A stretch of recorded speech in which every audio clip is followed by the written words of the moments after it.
Hello दोस्तों, आज मेरे पास आप सबके लिए दो सवाल हैं। पहला सवाल, क्या आप ज़्यादा पैसा कमाना चाहते हो? और दूसरा सवाल, क्या आप अपने फैमिली को एक बेटर फाइनेंशियल फ्यूचर देना चाहते हो?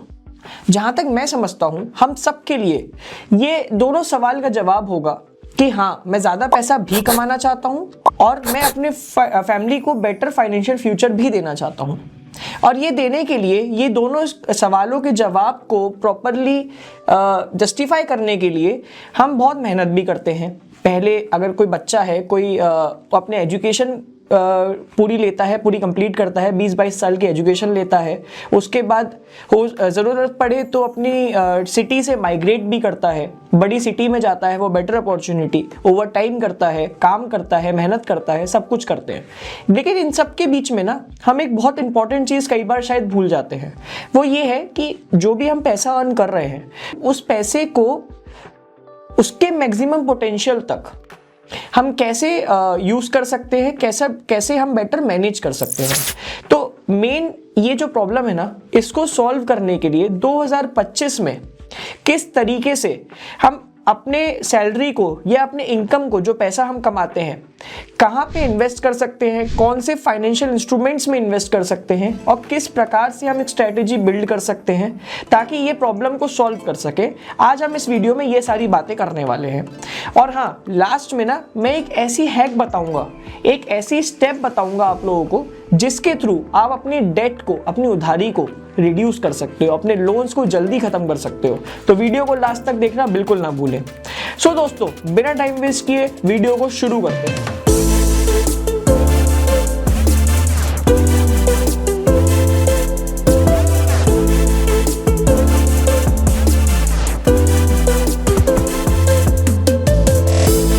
अब सबसे पहले कि हम डिस्कस करें कि ऐसे कौन कौन से फाइनेंशियल इंस्ट्रूमेंट्स हैं जो 2025 में हमारे लिए यूज़फुल हैं फॉर बेटर इन्वेस्टमेंट्स।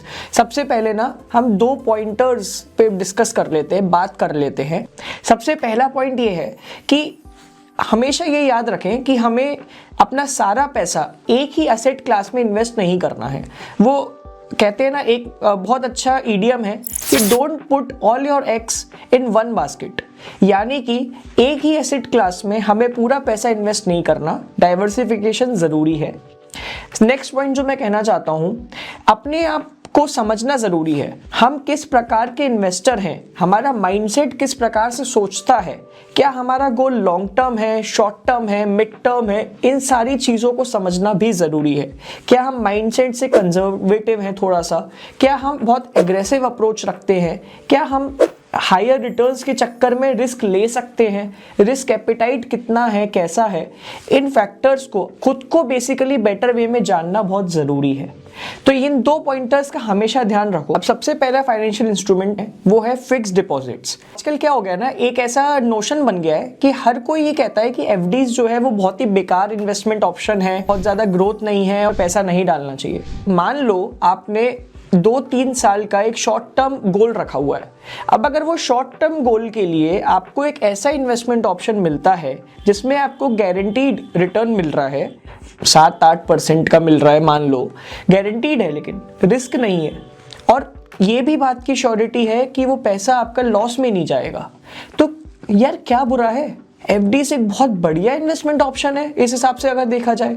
तो मोटा मोटा अगर बात को समझें तो शॉर्ट टर्म गोल के हिसाब से, 2-3 साल के गोल के हिसाब से, जहां सर्टेन है कि मुझे इस पैसे को आगे इन्वेस्ट करना ही है, मान लीजिए चाइल्ड की एजुकेशन हो, कोई वेडिंग एक्सपेंसेस हो, किसी भी और प्रकार के एक्सपेंसेस हो, तो उसके लिए guaranteed return with no risk, FD is a great option to invest.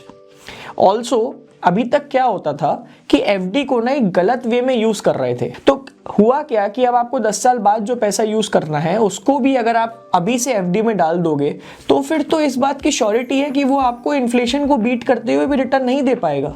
लेकिन हाँ, शॉर्ट टर्म के हिसाब से एफडी इज वेरी गुड, उसमें इन्वेस्ट कर सकते हैं। जब गोल निश्चित है तो guaranteed return without any risk एक बहुत ही अच्छा इन्वेस्टमेंट ऑप्शन है। सेकेंड इन्वेस्टमेंट ऑप्शन की बात करते हैं, which is regarding government schemes. हमारी गवर्नमेंट ने ना कई सारी ऐसी रिटायरमेंट स्कीम्स दे रखी हैं या फॉर किट्स ऐसी स्कीम्स दे रखी हैं जो एक बहुत ही बेहतर इन्वेस्टमेंट ऑप्शन है अगर हम एक स्पेसिफिक पर्पस और गोल के हिसाब से देखते हैं। तो मार्केट में गवर्नमेंट के द्वारा जो ऑप्शंस हैं, जैसे कि नेशनल पेंशन स्कीम दे रखी है, यूपीएस यानी कि यूनिफाइड पेंशन स्कीम दे रखी है, दूसरी तरफ पीएफ प्रोविडेंट फंड अवेलेबल है। ये सारी चीज़ें रिटायरमेंट के लिए बहुत अच्छे ऑप्शंस हैं। और अगर जैसे आप देखें बच्चों के लिए क्या है, तो अगर आपका कोई बेटा है तो आप उसके लिए एनपीएस के अंदर वात्सल्य योजना है, उसमें पैसा इन्वेस्ट कर सकते हैं। कोई आपकी गर्ल चाइल्ड है, बेटी है, तो उसके लिए आप क्या कर सकते हैं कि एक नया स्कीम जो गवर्नमेंट ने अभी कुछ समय पहले निकाला, सुकन्या समृद्धि योजना, तो सुकन्या समृद्धि योजना में आप इन्वेस्ट कर सकते हैं। तो ये सारे स्कीम्स हैं, बहुत अच्छे हैं। लेकिन अभी भी क्या होता है, कई लोगों को ना कंफ्यूजन होता है कि मैं इसमें इन्वेस्टमेंट करूं नहीं करूं, समझ में नहीं आ रहा कैसे क्या। तो सिंपल सा एक चीज देखते हैं कि अगर आपका गोल निश्चित है, पर्पस निश्चित है, जैसे रिटायरमेंट के लिए ही पैसा डालना है, तो यार एनपीएस में करो ना इन्वेस्ट, बहुत ही बढ़िया है। और एनपीएस क्यों और भी ज़्यादा अच्छा है ना, कि उससे पैसा निकालना इतना आसान नहीं है इनिशियली। अगर हम इंस्टेंट विड्रॉल करना चाहें, बिफोर मैच्योरिटी विड्रॉल करना चाहें, तो इतना आसानी से पैसा उससे निकलता नहीं है। बहुत ही इमरजेंसी होने पर भी 25-30% पैसा उसमें निकल पाता है। तो एनपीएस एक बहुत अच्छा ऑप्शन है for retirement planning. Similarly Sukanya Samriddhi Yojana हो गई, वात्सल्य योजना अंडर एनपीएस हो गई, ये सारी योजनाएं बहुत अच्छी हैं, प्रोवाइडेड हमारा पर्पस, हमारा गोल अच्छा क्लियर होना चाहिए। तो 2025 में जब हमारा गोल या पर्पस क्लियर है तो हम इन गवर्नमेंट स्कीम्स का फायदा ले सकते हैं और इनको as a financial instrument for better investment consider कर सकते हैं। जो थर्ड इन्वेस्टमेंट ऑप्शन की मैं बात करने वाला हूं वो है रियल एस्टेट। अब रियल एस्टेट में इन्वेस्टमेंट करना हमेशा से एक बहुत ही फ्रूटफुल, एक बहुत ही अच्छा तरीका माना गया है और मैं भी कहता हूं कि बहुत अच्छी बात है।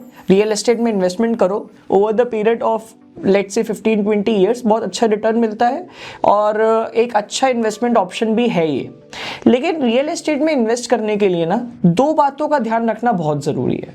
आज हम वो दो बातों को पहले समझते हैं, फिर डिसाइड करेंगे कि 2025 में रियल एस्टेट में इन्वेस्टमेंट करना सही है या गलत है। सबसे पहली बात वो ये है कि रियल एस्टेट में जब भी हम इन्वेस्टमेंट करते हैं ना, तो हमें ये बात का मेक श्योर करना है। फॉर एग्जांपल हमने 50 लाख की जगह लेनी है, तो 50 लाख की जगह लेने के लिए हमने एक लोन लिया, उस लोन की एक पर्टिकुलर ईएमआई हमें पे करनी है। अब वो जो ईएमआई है ना, that EMI should not be more than 30% of your salary. इसको एक थंब रूल की तरह समझ लो।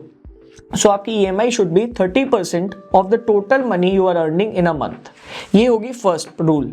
सेकंड पॉइंट जो मैं यहाँ पे बताना चाहता हूँ वो ये है कि हमेशा ध्यान रखना, रियल एस्टेट बहुत ही क्विक लिक्विडिटी प्रोवाइड नहीं करता है। आज आपको सडनली 10 लाख रुपए की रिक्वायरमेंट है, तो यार घर में से एक बाथरूम बेच दोगे क्या, या एक बेडरूम बेच दोगे और वो 10 लाख रुपए खड़ा कर लोगे? ऐसा तो हो नहीं सकता। क्या करोगे ज़्यादा से ज़्यादा, पूरे घर को मॉर्गेज रख के उसके अगेंस्ट में लोन लोगे। तो फिर से वो डेट वाले माइंडसेट में हम चले गए। एक नया डेट हो गया, एक नई EMI हो गई, उसको पे करना पड़ेगा। तो ये बात हमेशा ध्यान रखो रियल एस्टेट में इन्वेस्टमेंट करने के लिए कि हमें एक ईजी और क्विक लिक्विडिटी नहीं मिल सकती।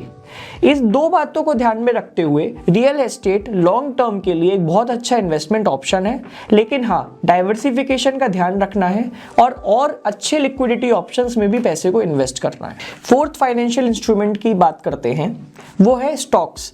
यार स्टॉक्स में ट्रेडिंग करना, स्टॉक्स में इन्वेस्टमेंट करना ना आजकल का एक ट्रेंड बन गया है, क्योंकि सबको बड़ा अच्छा लगता है।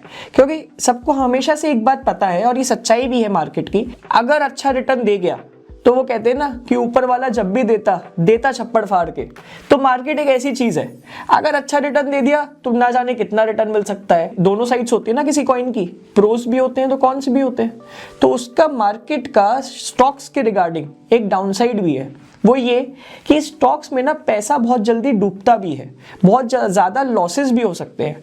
तो स्टॉक्स में इन्वेस्टमेंट करना इज़ अ गुड ऑप्शन, चाहे वो इंटरडे के रूप में करना हो, चाहे वो स्विंग ट्रेडिंग के रूप में करना हो, FNO के रूप में करना हो, सब कुछ बहुत अच्छा है, अच्छी बात है। लेकिन हाँ, एक बात का हमेशा ध्यान रखें कि ज़्यादा इसमें तभी घुसे जब हमें उसकी प्रॉपर नॉलेज हो, प्रॉपर अंडरस्टैंडिंग हो, और किसी दूसरे की कही गई बात पे भरोसा करते हुए स्टॉक्स में ट्रेडिंग बिल्कुल भी नहीं करें। तो स्टॉक्स एक अच्छा ऑप्शन है, इसको 2025 में कंसीडर कर सकते हैं as a good investment option for better returns. जो नेक्स्ट फाइनेंशियल इंस्ट्रूमेंट की मैं बात करना चाहता हूं that is mutual funds. Mutual funds हमेशा से ना एक बहुत अच्छा इन्वेस्टमेंट ऑप्शन रहा है और आज भी है और मेरे ख्याल से आगे भी हमेशा रहेगा। अब होता क्या है ना कि म्यूचुअल फंड हमेशा तब एक अच्छा इन्वेस्टमेंट ऑप्शन है जब आपका गोल और आपका विजन इन्वेस्टमेंट के रिगार्डिंग थोड़ा सा लॉन्ग टर्म हो। मान लो 5-10 साल के लिए आप इन्वेस्टमेंट करना चाहते हो तो mutual fund can do wonders for you. वो एक अच्छा रिटर्न दे सकता है, 12 से 15% के बीच में एवरेज रिटर्न म्यूचुअल फंड्स आपको इजीली दे सकता है। हाँ, लॉन्ग टर्म विजन के हिसाब से सोचोगे तो बेटर है, शॉर्ट टर्म विजन के हिसाब से देखोगे तो थोड़ा रिस्की है क्योंकि मार्केट वोलेटिलिटी पे चलता है और मार्केट अगर ऊपर नीचे हुआ, कुछ गिरावट आई या कुछ ऐसा मार्केट फॉल हुआ तो वो आपको उतना जल्दी रिटर्न नहीं दे पाएगा। So for a period let say 5 years 10 years थोड़ा लॉन्ग टर्म के हिसाब से अगर देखें तो mutual funds is a good investment option और उसको कंसीडर कर सकते हैं 2025 में थोड़ा लॉन्ग टर्म विजन के साथ अगर सोचें तो दोस्तों ये तो थे ऐसे 5 फाइनेंशियल इंस्ट्रूमेंट जिसमें कहना चाहिए इन्वेस्टमेंट करना 2025 में अच्छा कंसीडर कर सकते हैं और अपने अपने विजन, अपने अपने पर्पस, गोल के हिसाब से हम सब लोग 2025 में इन्वेस्टमेंट कर सकते हैं। अब हम बात करते हैं एक ऐसे फाइनेंशियल हैक की जो मैंने शुरुआत में वीडियो में बोला था कि मैं आप सबको बताऊंगा जिससे आप अपने डेट को रिड्यूस कर सकते हो और अपने लोन्स को जल्दी खत्म कर सकते हो। वो क्या है? वो ये है कि मान लो आपने एक होम लोन ले रखा है 25 साल का। अब उसकी एक पर्टिकुलर ईएमआई आप पे कर रहे हो जो हर महीना आप देते हो। ईएमआई को एनुअली 5% से इंक्रीज कर दो। मान लो फर्स्ट ईयर आपने ईएमआई दी एक particular amount per month, next year per month आपने 5% से इंक्रीज करके ईएमआई देना शुरू कर दिया। तो होगा क्या ना कि अगर 25 साल का होम लोन है फॉर एग्जांपल, तो वो होम लोन आप देखोगे कि ऐसा करने से ही 12 से 15 साल, 13 साल, 14 साल में खत्म हो जाएगा। तो इससे क्या हुआ कि 10-11 साल का टेन्योर कम हो गया और होम लोन भी जल्दी पे हो गया। सो ये एक ऐसा फाइनेंशियल हैक है जो हम सब अगर इस्तेमाल करें और इसको इंप्लीमेंट करें अपनी लाइफ में तो बहुत जल्दी और बहुत इजीली हम अपने डेट से बाहर आ सकते हैं और अपने लोन्स को फिनिश कर सकते हैं। तो दोस्तों ये थी इस वीडियो में सारी बातें जो हमने आज करी हैं आपके साथ। चाहे वो ऐसी फाइनेंशियल इंस्ट्रूमेंट्स को डिस्कस करना हो जिसमें आप पैसा इन्वेस्ट कर सकते हो 2025 के लिए या लॉन्ग टर्म के लिए, या फिर एक ऐसा फाइनेंशियल हैक जो मैंने आपको बताया फॉर रिड्यूसिंग द डेट। अब सबसे इंपॉर्टेंट और सबसे जरूरी बात जो मैं हमेशा कहता हूं, वीडियो को लाइक करो, कमेंट करो, सब्सक्राइब करो और आप सब उन दोस्तों के साथ शेयर करो जिनके लिए ये इंफॉर्मेशन बहुत जरूरी है। मिलते हैं नेक्स्ट वीडियो में।